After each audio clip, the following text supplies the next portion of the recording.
The midnight encounter. The clock on Eddie's diner wall struck midnight as Sarah untied her yellow apron for the last time that week. The familiar weight of exhaustion settled into her shoulders as she folded the worn fabric and placed it in her locker. Outside the kitchen window, the city street stretched empty and dark, illuminated only by scattered streetlights that cast long shadows between the buildings. Sarah had been working the late shift at Eddie's for nearly 2 years now. The diner sat on the corner of 5th and Main, a small beacon of warm light in an otherwise quiet neighborhood. During the day, it bustled with regulars who knew her name and ordered the same coffee and pie combinations week after week. But the midnight shift was different. Lonelier. The only customers were usually taxi drivers grabbing quick coffee or the occasional insomniac seeking comfort in a plate of scrambled eggs. Tonight had been particularly slow. Only 3 customers in the past 4 hours, which meant more time to clean and less money in tips. Sarah counted the crumpled bills in her pocket as she gathered her jacket and purse. $32. Not great, but it would help cover groceries for the next few days. The October air bit at her cheeks as she stepped out of the diner's warmth. She pulled her denim jacket tighter around her shoulders and began the familiar walk home. 6 blocks through the quiet residential streets, past the old oak trees that had started dropping their leaves, creating a carpet of gold and amber on the sidewalks. Sarah's apartment was nothing fancy, but it was hers. A small one-bedroom on the 2nd floor of a converted Victorian house. She had moved there after finishing college, determined to make it on her own while she figured out what came next. The diner job was supposed to be temporary, just something to pay the bills while she applied for positions in her field. But temporary had stretched into months, and months had stretched into years. As she walked, Sarah let her mind wander to the plans she had been making. She had finally saved enough for a deposit on a better apartment across town, closer to the marketing firms she had been applying to. Tomorrow she would make the call to schedule a viewing. It felt like progress, like she was finally moving forward instead of just surviving day to day. The streetlights created pools of yellow light every 30 feet or so, and Sarah found herself walking from one circle of brightness to the next. The familiar rhythm of her footsteps on the concrete was comforting, a steady beat that marked the end of another day and the promise of rest ahead. She was halfway home when she heard the footsteps behind her. Not unusual in itself, even at this hour, but something about the pace made her glance over her shoulder. A man in a dark suit was walking about 20 feet behind her, his hands in his pockets, his head down. He seemed to be walking with purpose, not just out for a late-night stroll. Sarah quickened her pace slightly, not out of real fear but from the natural caution that came with being a woman walking alone at night.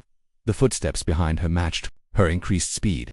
When she slowed down to test her suspicion, they slowed too. Her heart began to beat a little faster. She was still 4 blocks from home, and the streets were empty except for the 2 of them. Sarah considered her options. She could duck into the 24-hour laundromat on the next block, or she could turn around and confront whatever this was directly. Before she could decide, she heard the footsteps quicken behind her. They were getting closer, much closer. "Excuse me," a voice called out, breathless and urgent. Sarah's muscles tensed, ready to run, when suddenly a hand grabbed her arm, not roughly, but firmly enough to stop her from moving forward. "Walk faster," the man said, his voice low and intense. "Don't look back, but there's someone following both of us." Sarah's mind reeled. She turned to look at the man who had grabbed her arm. He was tall, with dark hair and concerned eyes that kept darting behind them. His suit was expensive-looking but rumpled, and she could see a thin sheen of sweat on his forehead despite the cool night air. "What?" Sarah whispered, confusion replacing her initial fear. "There's been a man following me for the past 6 blocks, he explained quickly, still gripping her arm gently. "When I saw you walking alone, I thought if we walked together like we knew each other, maybe he would back off. I'm sorry for grabbing you like that. I didn't know how else to warn you without being obvious." Sarah glanced behind them and saw another figure about half a block back, partially hidden in the shadows between streetlights. The figure stopped when she looked, then started moving again when she turned away. "I'm Detective Marcus Rivera," the man beside her said, quietly. "I'm off duty, and I think someone's been tracking my movements. If you're comfortable with it, could we walk together until we reach a more populated area? There's a police station about 8 blocks from here." Sarah studied his face in the streetlight. There was something honest about his expression, something that made her trust him despite the bizarre circumstances. She nodded slowly. "I'm Sarah," she said. "And yes, that sounds like a good idea." They began walking together, maintaining what looked like casual conversation while Marcus kept checking behind them. Sarah found herself oddly calm now that she understood the situation. It felt strange to be protecting someone else when she had thought she was the one in danger. "Thank you," Marcus said after they had walked in silence for a few minutes. "I know this is incredibly weird. I've been working on a case involving some people who don't appreciate police attention. I thought I was being paranoid, but paranoid keeps you alive," Sarah finished. "My dad was a cop, used to say that." Marcus smiled for the first time since approaching her.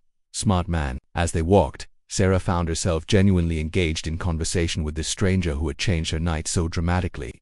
Marcus told her about his work, carefully avoiding details but painting a picture of someone dedicated to helping others. Sarah shared stories about the diner, about her regular customers and her plans to move across town by the time they reached the police station. The figure that had been following them was long gone. Marcus had called it in on his phone, and 2 patrol cars were already circling the area they had walked through. "I can't thank you enough," Marcus said as they stood under the bright lights of the station entrance. "You probably saved me from a very unpleasant encounter." Sarah looked at this man who had turned her quiet walk home into an adventure. "Maybe we saved each other," she said. Marcus reached into his jacket and pulled out a business card. If I need anything," he said, "and I mean anything, a reference for that new apartment, someone to call if you're walking home alone, or just if you want to grab coffee sometime during normal hours." Sarah took the card and smiled. "Eddie's Diner makes the best coffee in the city. Day shift starts at 6 a.m. "I'll remember that," Marcus said. "Maybe I'll become one of those regulars you mentioned."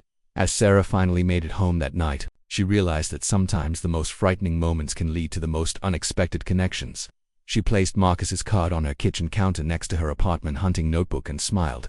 Tomorrow would bring new possibilities, and, for the first time in a long while, she was genuinely excited to see what they might be.